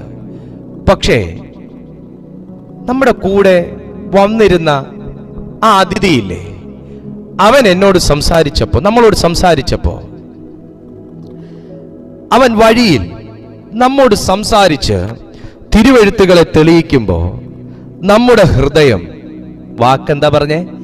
നമ്മുടെ ഹൃദയം. എന്താ പറഞ്ഞേ? എന്റെ ഹൃദയത്തിന്റെ കാര്യം എനിക്കറിയുള്ളൂ. എന്റെ വൈഫിന്റെ ഹൃദയത്തിന്റെ കാര്യം അവക്കേ അറിയുള്ളൂ.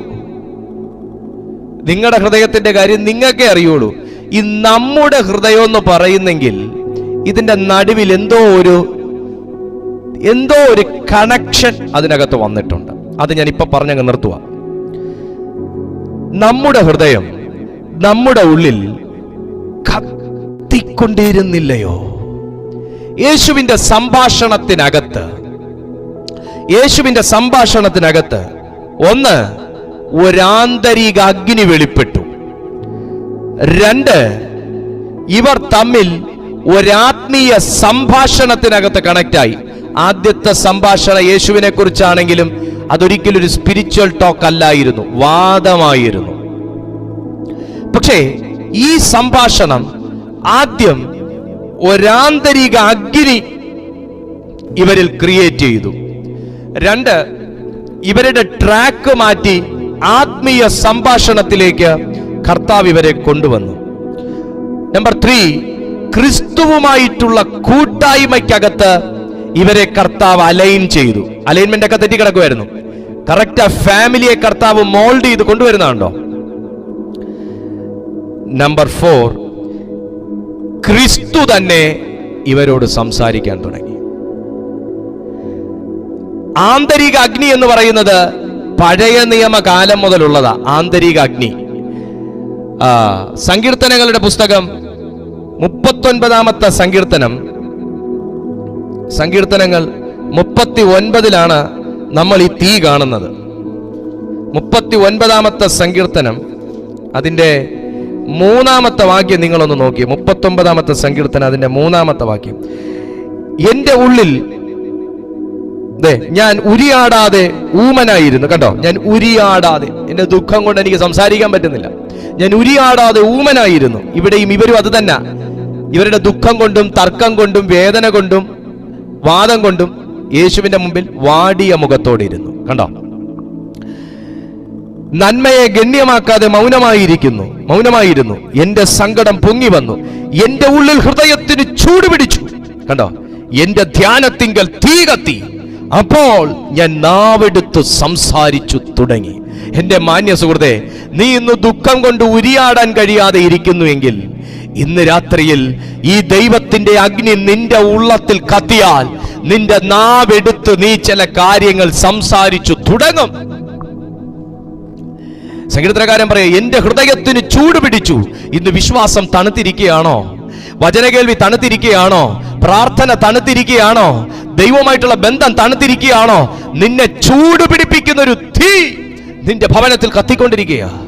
പക്ഷേ ഇപ്പോഴാ ഇത് ക്ലെയോപ്പാവും ഭാര്യ അറിയുന്നത്. എടിയേ മറിയായേ, അവൻ നമ്മോട് വഴിയെ സംസാരിച്ചു തിരുവെഴുത്തുകളെ തെളിയിച്ചു കൊണ്ടിരുന്നപ്പോ നമ്മുടെ ഉള്ളിൽ മോനെ ശരിയായ ഹോളി സ്പിരിറ്റ് വീടിനകത്ത് വർക്ക് ചെയ്യാൻ തുടങ്ങിയ നിന്റെ ഭാര്യയിൽ കത്തുന്ന തീ നീയും നിന്നിൽ കത്തുന്ന തീ നിന്റെ ഭാര്യയും തിരിച്ചറിയും. രണ്ടും കൂടെ ഒരുമിച്ച് ദൈവത്തെ ആരാധിക്കാൻ തുടങ്ങും. അവിടെയാണ് ഉണർവ് സംഭവിക്കുന്നത്. അവിടെയാ പിശാചികൾക്ക് ഇരിക്കാൻ കഴിയാത്തത്. അവിടെയാ ദുഷ്ടക്കെട്ടുകൾ പൊട്ടി മാറുന്നത്. ആ യൂണിറ്റി ഇന്ന് രാത്രി ഇതിനകത്ത് വെളിപ്പെടട്ടെ. ആ യൂണിറ്റി, ഇത് ഭാര്യയല്ല പറയുന്നത്, ഭർത്താവ് എടി നമ്മുടെ ഉള്ളിൽ. അപ്പോ തിരുവെഴുത്തുകൾ ഇവരുടെ അകത്ത് വർക്ക് ചെയ്യാൻ തുടങ്ങിയപ്പോ ഭാര്യയുടെ ജീവിതത്തിൽ വന്ന മാറ്റവും ശരീരത്തിൽ വന്ന മാറ്റവും ഭർത്താവ് കണ്ടു. യേശു ഇവരോട് സംസാരിച്ചു തുടങ്ങിയപ്പോൾ ആന്തരിക അഗ്നി ഇദ്ദേഹത്തെ ക്ലെയോപ്പാവിന്റെ മേൽ കത്തിയത് ഭാര്യയും ശ്രദ്ധിച്ചു. ആ ശ്രദ്ധയാണ് ചോദിച്ചത്, എടി നിന്റെ പല മൂവ്മെന്റ്സ് ഞാൻ കണ്ടു, നിന്റെ പല ഇമോഷൻസ് ഞാൻ ശ്രദ്ധിച്ചു, നിന്റെ ഫേസ് ഞാൻ ശ്രദ്ധിച്ചു. ആ വന്ന വ്യക്തി തിരുവെഴുത്തുകളെ എന്നോട് സംസാരിച്ചുകൊണ്ടിരുന്നപ്പോ നീ ആ പ്രസൻസ് ഫീൽ ചെയ്യുന്നത് ഞാൻ കണ്ടു. എനിക്കത് തോന്നി, നിന്നെ ദൈവസാന്നിധ്യം തൊടുന്നുണ്ടെന്ന്. നിന്റെ അകത്ത് ഞാൻ ഇന്നുവരെ കണ്ടിട്ടില്ലാത്ത ഒരു തീ നിനക്ക് കത്തുന്നുണ്ടെന്നും നീ ആ ദൈവ സാന്നിധ്യത്തിനകത്ത് ഈ ദൈവവചനം കേട്ടോണ്ട് നടക്കുന്നതെന്നും എനിക്ക് തോന്നി. ഇനി നീ പറ ഭാര്യയെ, അവൻ നമ്മോട് സംസാരിച്ചുകൊണ്ടിരുന്നപ്പോ നിന്റെ അകത്ത് എന്റെ അകത്ത് കത്തിയതുപോലൊരു തീ കത്തിയില്ലായിരുന്നോ? അവൾ പറഞ്ഞു, കത്തിയായിരുന്നു അച്ചാ. എടി കാര്യം അത് വേറെ ഒന്നുമല്ല, അത് യേശു തന്നെ ഡയറക്ട്ലി വന്ന് നമുക്ക് സീക്രട്സ് വെളിപ്പെടുത്തി തന്നതുകൊണ്ടാ. ഇന്ന് രാത്രി കുഞ്ഞെ, യേശു നിന്നോട് സംസാരിക്കും. നീ വ്യക്തിപരമായി നിന്നോട് സംസാരിക്കും. നീ അണഞ്ഞിരിക്കുന്ന ഒരു വ്യക്തിയാണെങ്കിൽ, നീ ചതഞ്ഞ ഒരു ഓടയാണെങ്കിൽ, നീ പുകയുന്ന ഒരു തിരിയാണെങ്കിൽ, നിന്റെ പ്രകാശ പദം കത്തിക്കാൻ യേശു ഇന്ന് രാത്രി നിന്നോട് സംസാരിക്കും. നിന്റെ ഹൃദയത്തിനകത്ത് ഇന്ന് വരെ ഇല്ലാത്തൊരു തീ യേശുവിന് വേണ്ടി കത്തും. അതാ യഥാർത്ഥ ഉണർവ്. യഥാർത്ഥ ഉണർവ് അതാണ്. യേശുവിന്റെ സ്വരം കേട്ട് അകത്ത് തീ കത്തുന്ന ഒരു അനുഭവം, സുവിശേഷത്തിന് വേണ്ടി അകത്ത് തീ കത്തുന്ന ഒരു അനുഭവം. യേശുവിന്റെ അധികാരമുള്ള നാമത്തിൽ ഇന്ന് രാത്രി എത്ര പേർക്ക് അത് മനസ്സിലാകുന്നുണ്ട്? ആ കൂട്ടായ്മയ്ക്കകത്ത്, യേശുവുമായിട്ടുള്ള കൂട്ടായ്മയ്ക്കകത്ത് വെളിപ്പെട്ട ആ മഹത്വം എത്ര പേർക്ക് ഇന്ന് രാത്രി മനസ്സിലാകുന്നു? യേശുവുമായിട്ടുള്ള കൂട്ടായ്മയ്ക്ക് ആദ്യം അവർക്ക് ലഭിച്ചത് എന്തായിരുന്നു? ഒന്ന്, ആന്തരിക അഗ്നി. അതായിരുന്നു അവരിൽ കത്തിയത്. ആമേൻ. അതുപോലെ തന്നെ ലൂക്കോസിന്റെ സുവിശേഷം 12-ാമത്തെ അധ്യായം 49-ാമത്തെ വാക്യത്തിലും പറയുന്നു, ഞാൻ ഭൂമിയിൽ വന്നത് തീയിടാനായിരുന്നു, അത് ഇപ്പോൾ കത്തിയെങ്കിൽ കൊള്ളായിരുന്നു. ആത്മീയ ശക്തി നാളെ പ്രാപിക്കാന്ന് വിചാരിക്കല്ലേ. കർത്താവ് പറയുന്നത് ഇപ്പോൾ കത്തിയെങ്കിൽ കൊള്ളായിരുന്നു.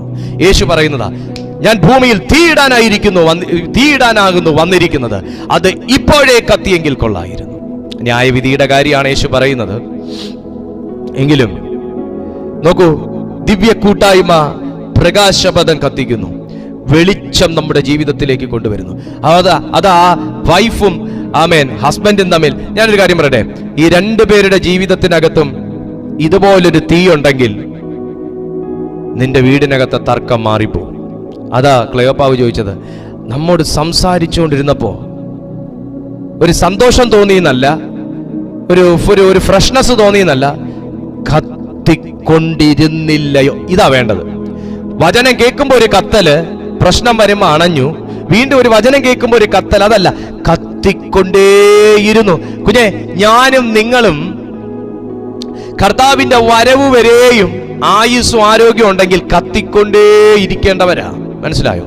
അതിനകത്ത് വാദിച്ചുകൊണ്ട് കളയരുത്, തർക്കിച്ചുകൊണ്ട് കളയരുത്, പാപം ചെയ്തും വേണ്ടാതീനം പറഞ്ഞും ഈ ലഭിച്ച തീ കൊണ്ട് കളയല്ലേ. ഹല്ലേലൂയ. കുഞ്ഞെ, സാത്താന് നിന്നെ നോട്ടം ഉണ്ടെങ്കിൽ, പിശാചിന് നിന്നെ നോട്ടം ഉണ്ടെങ്കിൽ, പിശാചിന് നിന്റെ ജീവിതത്തിൽ എന്തെങ്കിലും ഒന്ന് ചെയ്യണമെന്നുണ്ടെങ്കിൽ അവൻ പല ഇൻഫ്ലുവൻസ് നിന്റെ ജീവിതത്തിൽ ചെലുത്തും. നിന്റെ ഏറ്റവും വലിയ വീക്ക് പോയിന്റ് എന്താണോ അതിനെ സാത്താൻ ചൂഷണം ചെയ്യും. ആ വീക്ക് പോയിന്റിന്റെ മേലുള്ള സംഗതികൾ നിന്റെ ജീവിതത്തിൽ കൊണ്ടുവന്നിട്ട്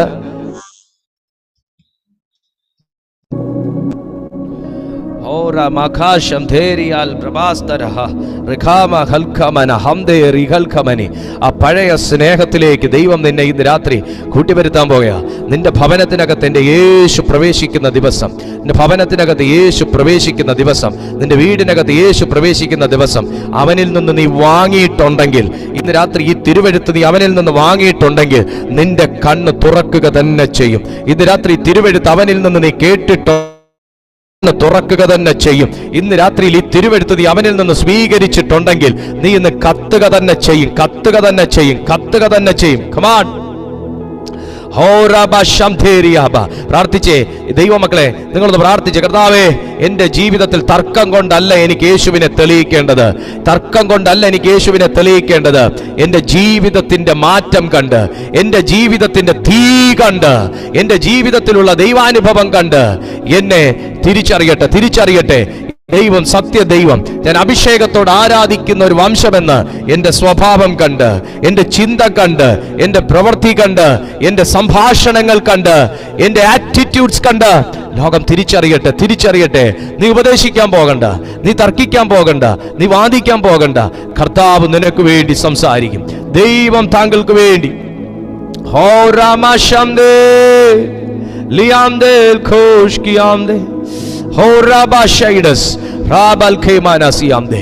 ഇന്ന് രാത്രി സ്വീകരിക്കാൻ തയ്യാറാണെങ്കിൽ ആ തീ ദൈവം നിന്റെ മേൽ പകരുകയാണ്. ഇന്ന് സ്വീകരിക്കാൻ താങ്കൾ തയ്യാറാണെങ്കിൽ ആ തീ താങ്കളുടെ മേൽ പരിശുദ്ധാത്മാവ് പകരുകയാണ്. സ്വീകരിക്കാൻ താങ്കൾ തയ്യാറാണെങ്കിൽ കമാൺ. പുതിയ കൃപ വേണം കർത്താവേ, ഇതല്ല, പുതിയൊരു കൃപ എനിക്ക് വേണം എന്നാഗ്രഹിക്കുന്നവന്റെ മേൽ ഈ അഭിഷേകം വെളിപ്പെടുത്താനുള്ളൊരു തീ ദൈവം നിന്റെ മേൽ പകരുകയാണ്. Come on, receive it. Yes. Libra kategosh kiamderi albasiamdera ral brakategosh dikaba ral mahasia libra katelogos ribra telogos. Oh Jesus, hallelujah. Hura mama shantele labra bashathelege Rima mama shikena. Oh Jesus, Holy Spirit, Holy Spirit.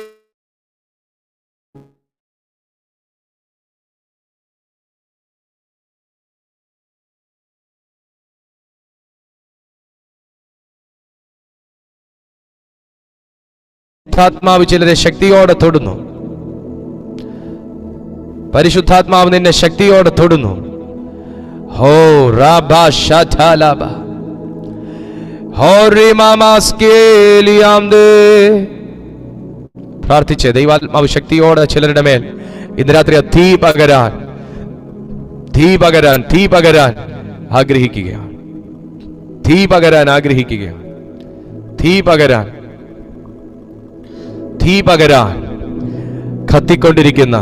കത്തിക്കൊണ്ടിരുന്ന നിന്റെ ആത്മീയ ജീവിതത്തെ അണച്ചു കളഞ്ഞ തർക്കങ്ങൾ, കത്തിക്കൊണ്ടിരുന്ന നിന്റെ ആത്മീയ ജീവിതത്തെ പറഞ്ഞു ബന്ധിച്ച ചില വാക്കുകൾ, കത്തിക്കൊണ്ടിരുന്ന നിന്റെ ആത്മീയ ജീവിതത്തെ വെള്ളം കോരി കെടുത്തിക്കളഞ്ഞ ചില സംഭവങ്ങൾ എല്ലാം ദൈവം ഇന്ന് രാത്രി ക്യാൻസൽ ചെയ്യുക. നിന്നെ കത്തിക്കാൻ പോവുക. നിന്നെ ദൈവരാജ്യത്തിന് വേണ്ടി പരിശുദ്ധാത്മാവ് കത്തിക്കാൻ പോവുക. നിന്നെ ദൈവത്തിന് വേണ്ടി പ്രയോജനപ്പെടുത്താൻ ദൈവം നിന്നെ കത്തിക്കാൻ പോവുക. പരിശുദ്ധാത്മാവ് നിന്നെ കത്തിക്കാൻ പോവുക.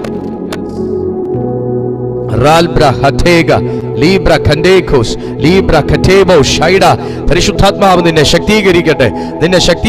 യൂട്യൂബിൽ കാണുന്ന ദൈവമക്കളെ, ആഗ്രഹിക്കുന്നവരുടെ മേൽ പരിശുദ്ധാത്മാവിന്റെ സാന്നിധ്യം ഇന്ന് രാത്രിയിൽ വ്യാപരിക്കട്ടെ. ഓ ഇത്ര മഹത്വമുള്ള പദവിയെ ഈ പുഴുക്കൾ കരുള, ഇത്ര മഹത്വമുള്ള പദവിയെ ഈ പുഴുക്കൾ കരുള, പാർത്രതയേതുമില്ലേ കൃപയ്ക്കാഭി വന്ദനം ചെയ്തിടുന്നേ. ഓ അല്ല, ശരിക്കൊന്ന് ചോദിച്ചേ, ഈ കൃപയൊക്കെ സ്വീകരിക്കാൻ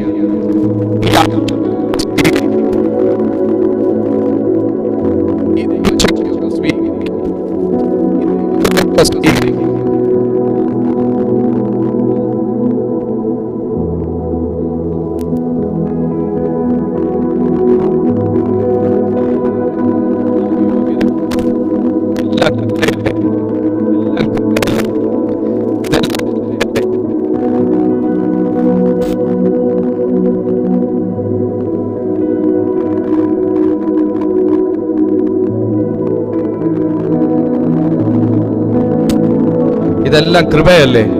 കർത്താവ് തന്ന കൃപയല്ലേ? ഈ കൃപയ്ക്കായി ഞാൻ എൻ്റെ ദൈവത്തെ സ്തുതിക്കുന്നു. ഈ കൃപയ്ക്കായി ഞാൻ എൻ്റെ ദൈവത്തെ സ്തുതിക്കുന്നു.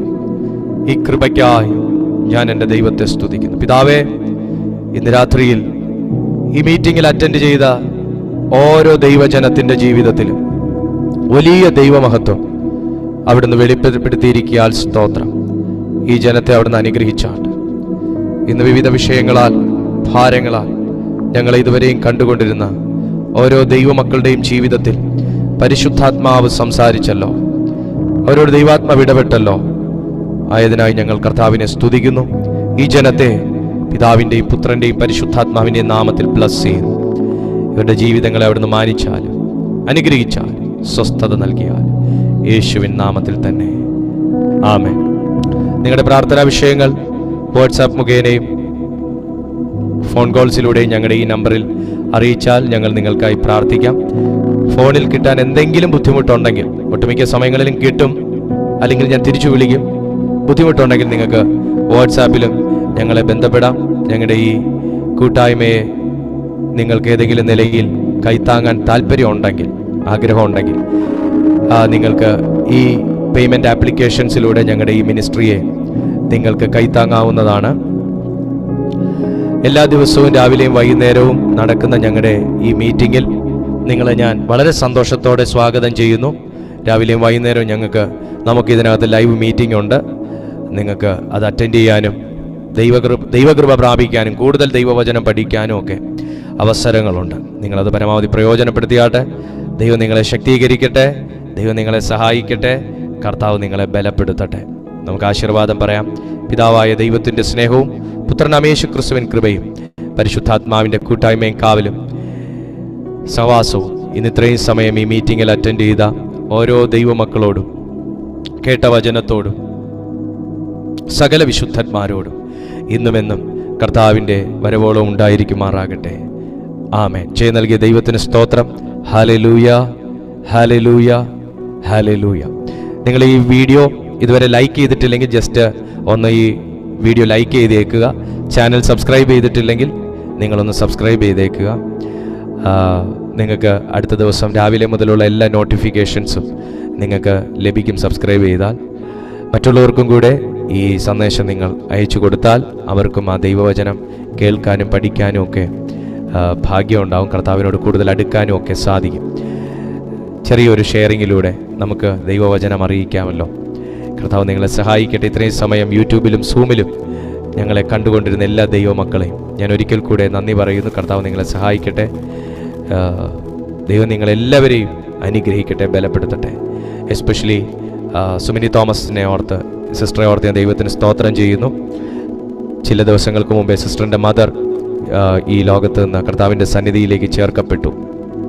നമ്മളെല്ലാവരും ഗ്രൂപ്പിൽ ആ വിഷയം പ്രാർത്ഥിക്കുകയും നമ്മൾ ആ ഒരു ദുഃഖം ഇതിനകത്ത് നാം പ്രകടിപ്പിക്കുകയും ചെയ്തിരുന്നു. ഇന്ന് മീറ്റിങ്ങിൽ പങ്കെടുത്തതിനെ ഓർത്ത് ഞാൻ ദൈവത്തെ സ്തുതിക്കുന്നു. ബീന സിസ്റ്ററെ ഓർത്ത് സ്തോത്രം ചെയ്യുന്നു.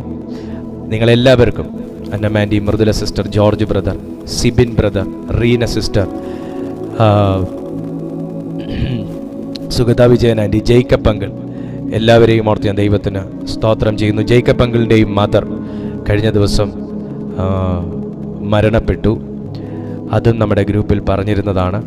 എന്തായാലും കർത്താവ് പ്രിയപ്പെട്ട കുടുംബത്തെയൊക്കെ ആശ്വസിപ്പിക്കുകയും ധൈര്യപ്പെടുത്തുകയും വീണ്ടും കർത്താവിലുള്ള വിശ്വാസത്തിൽ അവരെ വർദ്ധിപ്പിക്കുകയും വളർത്തുകയും ഒക്കെ ചെയ്യുന്നതിനെ ഓർത്ത് ഞാൻ ദൈവത്തിന് സ്തോത്രം ചെയ്യുന്നു. ദൈവമക്കൾ, ഇതൊന്നും മനുഷ്യരാൽ സംഭവിക്കുന്നതല്ല, ഇതെല്ലാം ദൈവത്താൽ സംഭവിക്കുന്നതാണ്. കർത്താവിനെ അന്വേഷിക്കുന്നവർക്കൊന്നിനും കുറവില്ലെന്നാണ് പറഞ്ഞേക്കുന്നത്. അപ്പോൾ ആശ്വാസത്തിന് കുറവില്ല, സമാധാനത്തിന് കുറവില്ല, സ്വസ്ഥതയ്ക്ക് കുറവില്ല, ആശങ്കകളില്ല. നമുക്ക് ആ നിലയിൽ ജീവിക്കാൻ കഴിയും. യേശുവിൻ്റെ മാതൃകയും മാർഗവും അതുതന്നെയായിരുന്നു. നമുക്കും അത് പ്രാപിക്കാൻ കർത്താവ് ഈ ദിവസങ്ങളിൽ കൃപ അധികമായി തരട്ടെ എന്ന് ആശംസിച്ചുകൊണ്ട് ഇന്നത്തെ ഈ കൂട്ടായ്മ ഇവിടെ അവസാനിക്കുകയാണ്. നിങ്ങളെ ദൈവം അനുഗ്രഹിക്കട്ടെ. ജയം നൽകിയ ദൈവത്തിന് നമുക്ക് സ്തോത്രം ചെയ്യാം. Hallelujah, hallelujah, hallelujah. അടുത്ത ദിവസം രാവിലെ നമുക്ക് 6:30 മണിക്ക് പ്രഭാത സന്ദേശം കാണാൻ വേണ്ടി നമുക്ക് ഒരുമിക്കാം. അതുവരെ അത്യുന്നതന്റെ ചിറകിന്റെ കീഴിൽ കർത്താവ് നമ്മെ എല്ലാവരെയും സൂക്ഷിക്കട്ടെ. I bless you in Jesus almighty name. Amen. Good night.